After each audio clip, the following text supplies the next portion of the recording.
Banished to a rotting shed, with nothing but the clothes on her back, a disgraced heiress thought her life was completely over. But beneath the dirt-caked floorboards lay a multi-million-dollar secret that would not only destroy the family who betrayed her, but rewrite her entire history.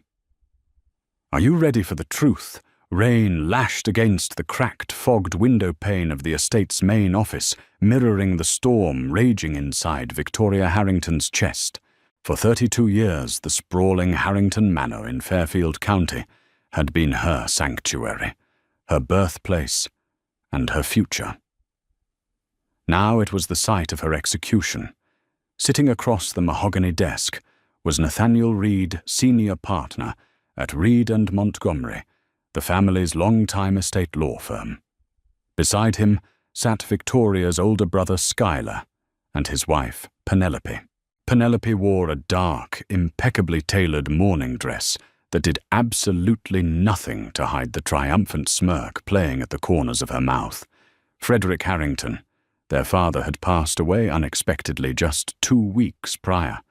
He was a titan of local industry, a man who built a logistics empire from a single delivery truck.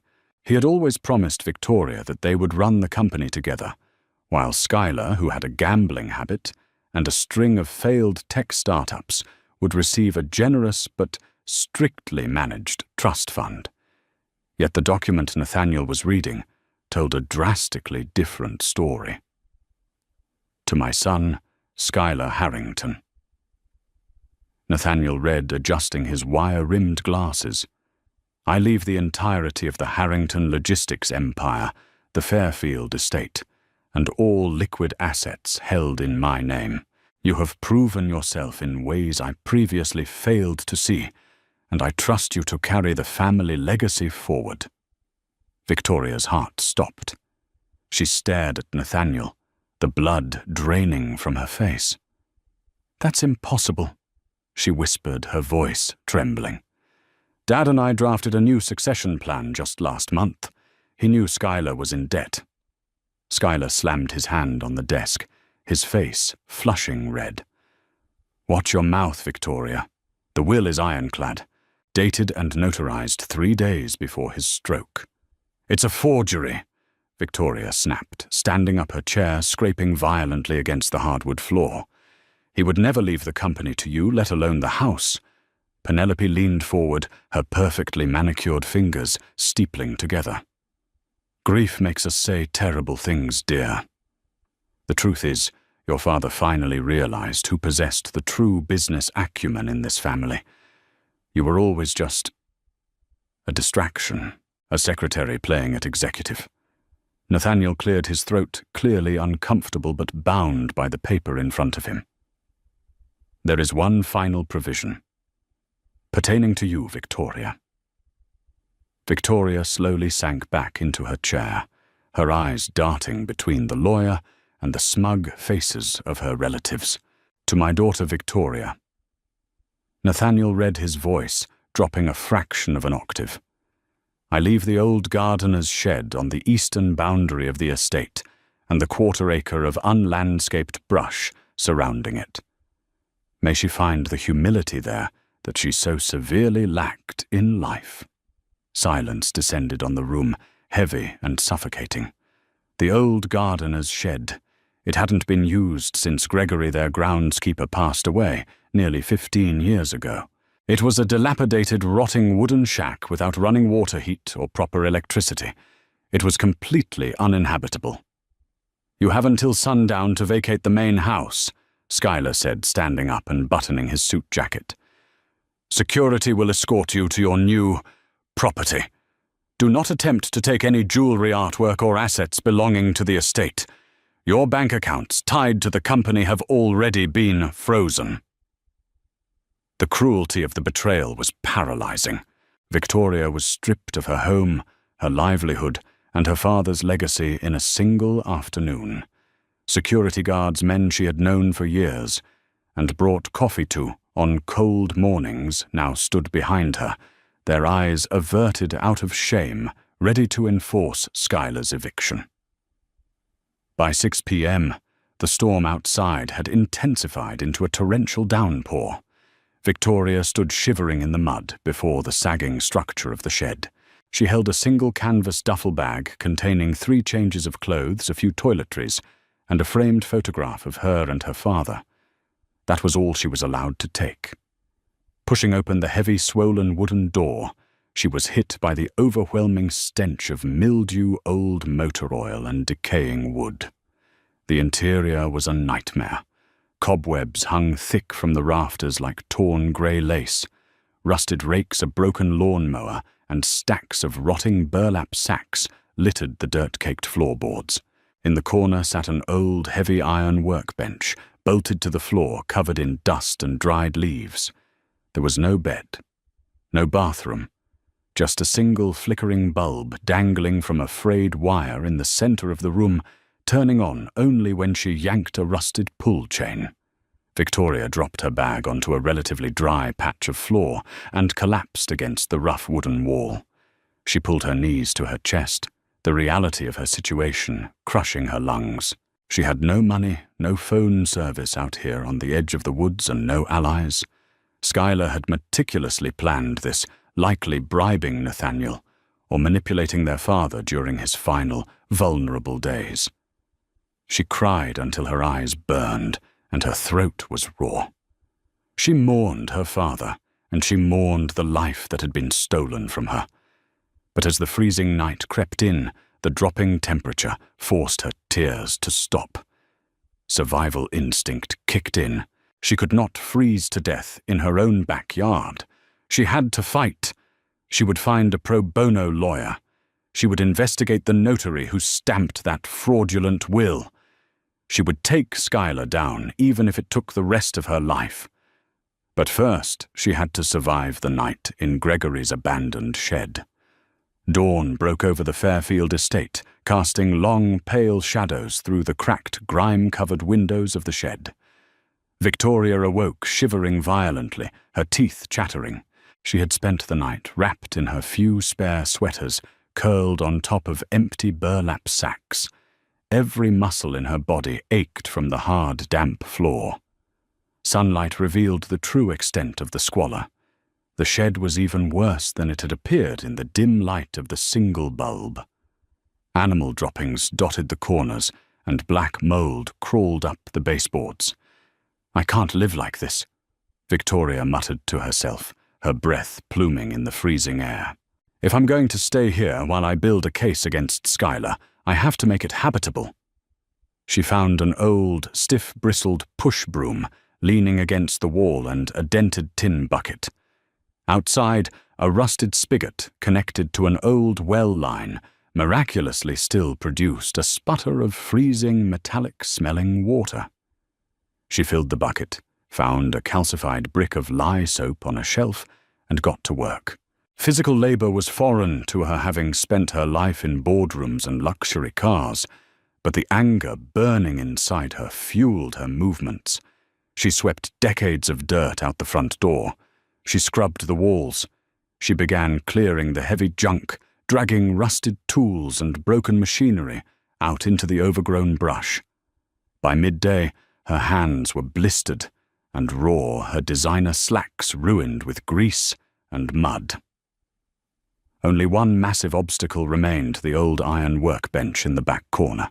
It was a monstrous thing built of heavy steel pipes and thick oak planks, positioned awkwardly over a raised section of the wooden floorboards. Victoria leaned her weight against it, groaning with effort. It didn't budge. She wiped sweat from her forehead, leaving a streak of dirt across her pale skin. "Come on," she grunted, planting her boots firmly against the floorboards and shoving with all her might.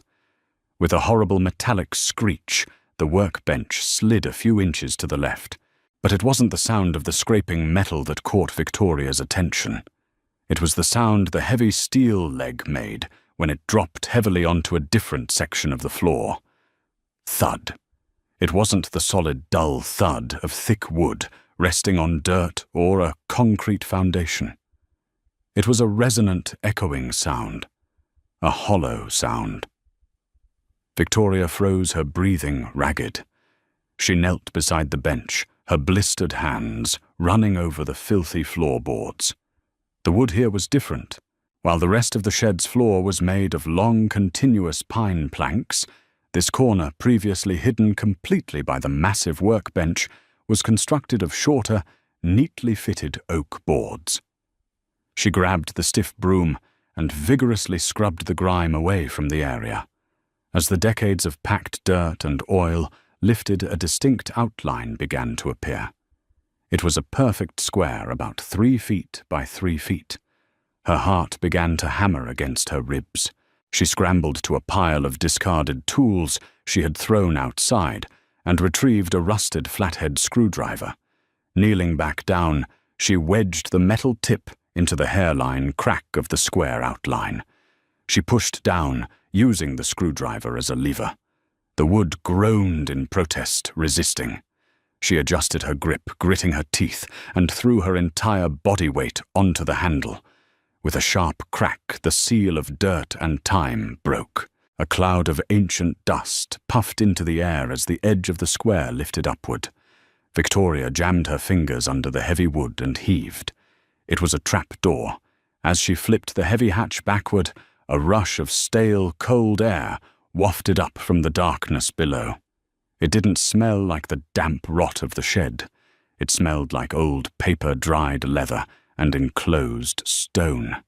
Victoria leaned over the edge, squinting into the pitch black. A narrow, steep set of concrete stairs descended into the earth, disappearing into the shadows. This wasn't a root cellar or a mechanic's pit.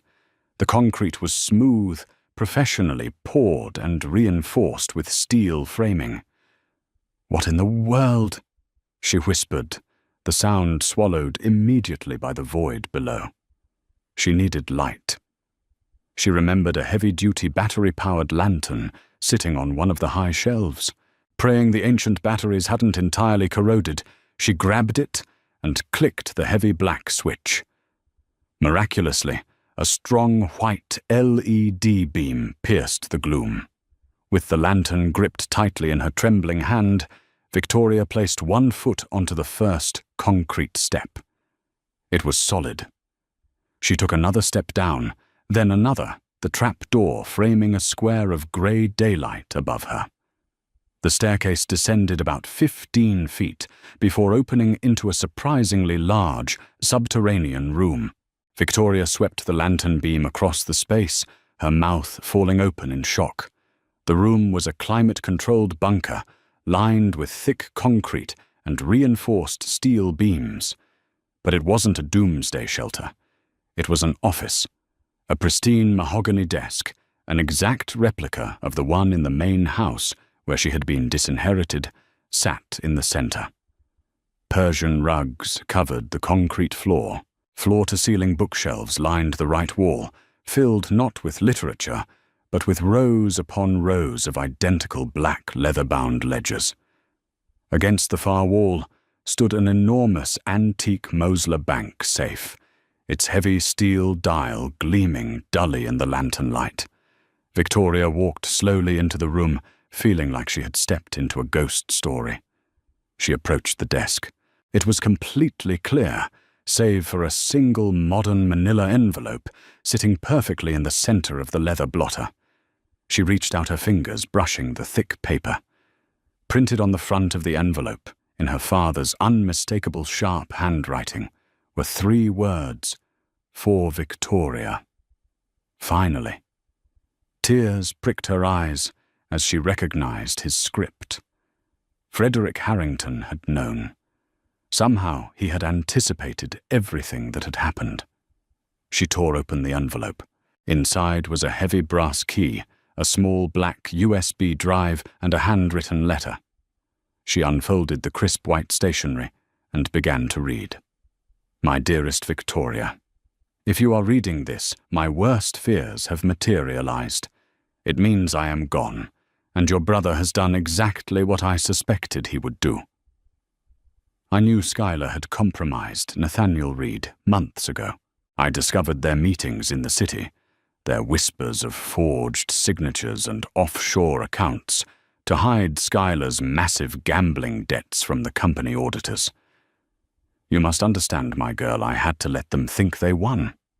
If I had confronted Schuyler, or simply cut him out of the will, he would have dragged the estate into probate court for a decade, bleeding the logistics company dry with legal fees and destroying thousands of our employees' livelihoods. So I played a dangerous game. I let them register the fraudulent will. But what Schuyler does not know, what no one but you and I now know, is that the Harrington logistics empire he thinks he inherited is a hollow shell. Victoria gasped, her hand flying to her mouth. She read on the lantern, shaking in her grip. 3 years ago, I began quietly transferring the true wealth of this family. The land deeds to our most lucrative ports, the patents for our proprietary tracking software, and over $400 million in liquid assets are no longer held by Harrington Logistics. They are held by a private holding corporation, a corporation that I transferred entirely into your name the day before my stroke. The documents in this room, the ledgers on these shelves, are the proof of Schuyler's embezzlement from the company funds over the last 5 years, and the absolute proof of Penelope's role in laundering that money through her fake charity foundations. The key in this envelope opens the safe. Inside, you will find the bearer bonds, the real legally binding will, and the access codes to the holding corporation. I left you the shed, Victoria, because I knew it was the only piece of the estate Schuyler would never care to look at, and the only place he would force you to go out of spite. He banished you to your own fortress. Take them down, my brilliant girl. Take back what is yours. With all my love, Dad. Victoria stood paralyzed in the silent, hidden room, the letter trembling in her hands. The tears of despair she had cried the night before evaporated, replaced by a searing, blinding surge of adrenaline. Schuyler and Penelope hadn't banished her to a life of poverty. In their arrogance and cruelty, they had quite literally handed her the keys to the kingdom and the weapons to destroy them. She looked up from the letter, her eyes locking on to the heavy steel safe in the corner. She gripped the brass key tightly in her fist. The mourning period was officially over. It was time to go to war. Victoria slid the heavy brass key into the lock of the antique Mosler safe. The intricate internal tumblers clicked with a satisfying heavy resonance. Grasping the cool metal handle she pulled, the massive door swung open smoothly, revealing the true gravity of her father's secret. Neatly stacked on the top shelf were bundles of high-yield bearer bonds, representing millions in untraceable liquid capital. Below them sat thick, ivory-papered dossiers containing the official legally binding transfer deeds for every lucrative asset Harrington Logistics had ever possessed.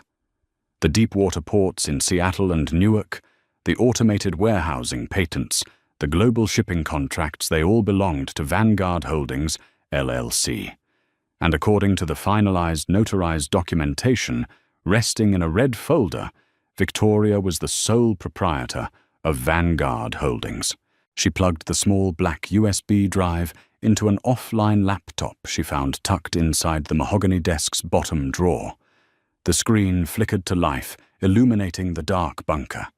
The drive contained thousands of encrypted emails, bank statements, and wire transfer receipts. Frederick Harrington had not just been building a lifeboat for his daughter. He had been assembling a guillotine for his enemies. Victoria's eyes scanned the documents, her anger simmering into a cold, focused clarity. Schuyler had been siphoning corporate funds to pay off illicit syndicate debts in Macau, but the true mastermind was Penelope. The documents proved that Penelope's highly publicized philanthropy organization, the Fairfield Haven Foundation, was nothing more than a sophisticated money laundering front. She had been funneling the stolen corporate capital through fake charitable grants into offshore accounts in the Cayman Islands. Nathaniel Reed, the trusted family lawyer, was the architect of the paper trail, taking a 20% cut for his silence and legal gymnastics. Victoria needed to act, but the bunker had no cellular service, and using the Wi-Fi in the main house would immediately alert Skylar's security. She waited until midnight. Dressed in her darkest clothes, she climbed the concrete stairs, quietly closed the heavy oak trap door, and slipped out of the gardener's shed. The storm had passed, leaving the estate grounds shrouded in a thick, damp fog. She navigated the perimeter fence, avoiding the motion sensor cameras she herself had ordered installed 3 years ago, and hiked 3 miles down the dark county highway. Her destination was O'Malley's Diner, a 24-hour establishment, glowing like a beacon in the night. The waitress, an older woman pouring coffee for exhausted truck drivers, barely gave the muddy, disheveled heiress a second glance. Victoria ordered a black coffee, connected to the public Wi-Fi on her phone, and made one phone call. Harrison Cole answered on the 3rd ring. He was a former federal prosecutor who had left the government to open an elite private investigation and litigation firm. Frederick Harrington had funded his law school tuition decades ago, and Harrison had sworn a lifelong debt to the family. Victoria. Harrison's deep, gravelly voice came through the receiver, thick with sleep. I heard about the will. I am so incredibly sorry. I tried to reach you all day. The will is a forgery, Harrison, Victoria said, keeping her voice low. And Skylar is liquidating the company to cover his gambling syndicates. But my father knew. He left me everything we need to bury them. I need you here right now. Within an hour, Harrison's sleek black sedan pulled into the diner's parking lot. He walked into a booth, sliding a secure, encrypted laptop onto the Formica table. For the next 4 hours, as the sun began to rise over the highway, Victoria walked him through the contents of the USB drive and the documents in the bunker. Harrison leaned back, running a hand over his tired face, a dangerous smile spreading across his lips. This isn't just fraud, Victoria. This is federal racketeering, wire fraud, grand larceny. If we take this to the local FBI, Skylar and Penelope will be facing decades in prison. I don't just want them in prison, Victoria said, her voice like ice. I want to watch them lose everything in front of the people they lied to.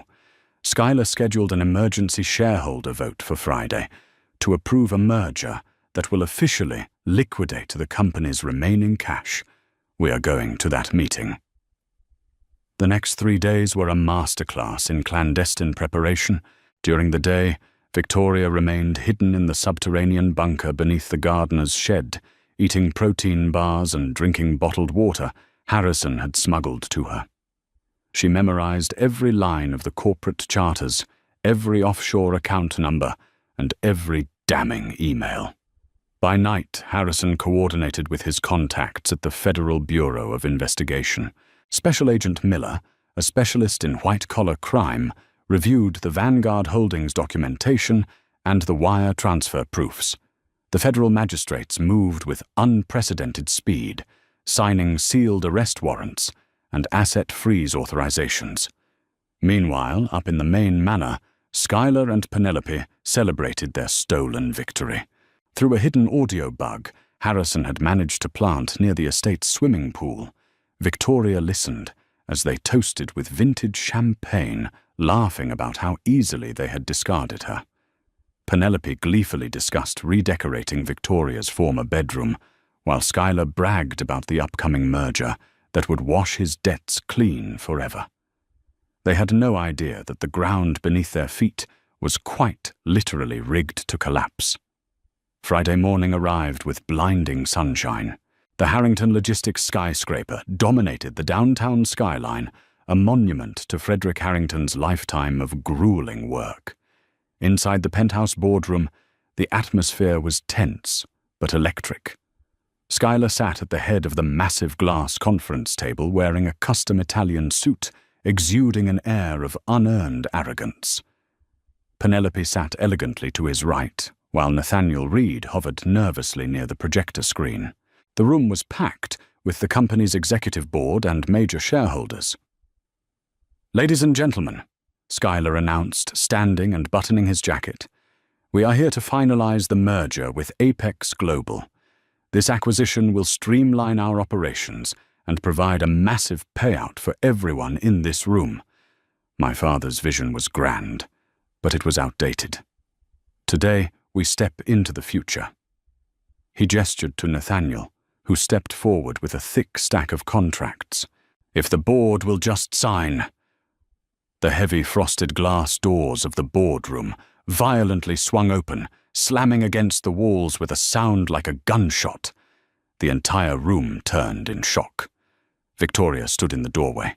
She was no longer the muddy, broken woman from the gardener's shed. She wore a razor-sharp, midnight blue power suit, her hair pulled back into a severe, commanding style. Her posture radiated absolute authority.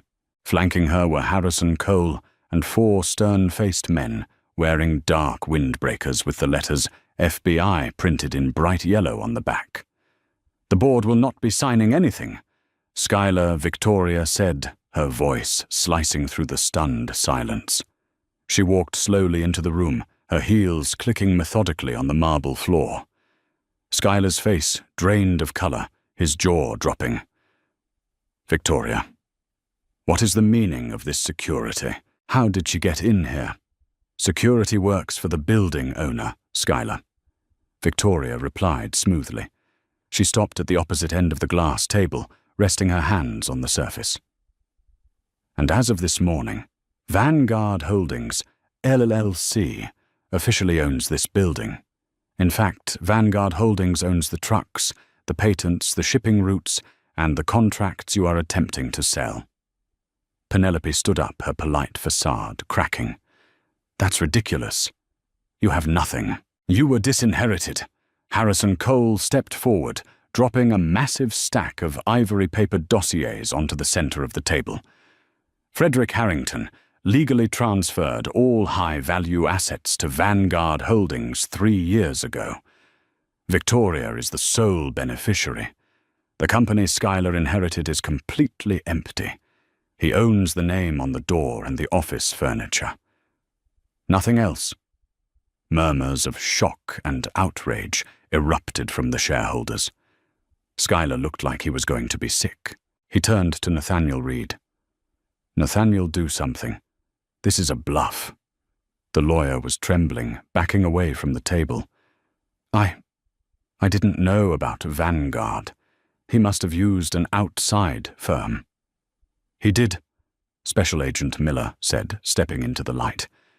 "But we are much more interested in the firms you used, Mr. Reed, specifically the shell corporations in the Caymans." Penelope gasped, taking a step backward toward the floor-to-ceiling window. Victoria pressed a button on a remote in her hand. The projector screen behind Skylar flickered, displaying a massive high-definition image of an email. It was from Penelope to an offshore banker, explicitly authorizing the transfer of $3 million from the Fairfield Haven Foundation to cover Skylar's syndicate debt in Macau. "You thought you were so clever, Penelope," Victoria said, her eyes locked onto her sister-in-law. "Using charity money for gambling debts.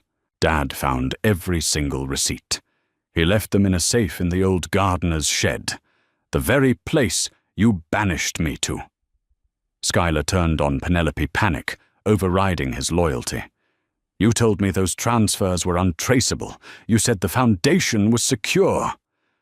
"You idiot!" Penelope shrieked, her perfectly manicured mask shattering into pure venom. "You're the one who racked up $50 million in debt. I was trying to save us from having our legs broken by loan sharks." "Thank you for the confession," Agent Miller said calmly. He signaled to the agents behind him. "Skylar Harrington, Penelope, Harrington, Nathaniel Reed, you are all under arrest for federal wire fraud, embezzlement, money laundering, and conspiracy." Handcuffs clicked in the echoing boardroom. The sound was sweeter to Victoria than any symphony. Skylar blubbered, begging the shareholders for help, but they turned their backs in disgust. Penelope screamed obscenities as agents read her rights, dragging her toward the elevators. Nathaniel simply wept into his hands. As the authorities cleared the room, the remaining executives stared at Victoria in awed silence. The false king was gone. The true heir remained. Victoria walked slowly to the very head of the massive glass table. She straightened the leather chair turned to face the remaining executives and offered them a sharp, uncompromising smile. "Now," Victoria said, her powerful voice ringing with the immense legacy of her beloved father. "Let us finally get back to the real work." If you loved this dramatic story of brutal betrayal, hidden family wealth, and ultimate revenge, hit that like button and share it with all your friends. Do not forget to subscribe to the channel and ring the notification bell so you never miss another unbelievable real-life drama. Tell us your thoughts about finding a secret bunker under the floorboards by dropping a comment below. We bring you the most thrilling stories every single week, so please stay tuned for more.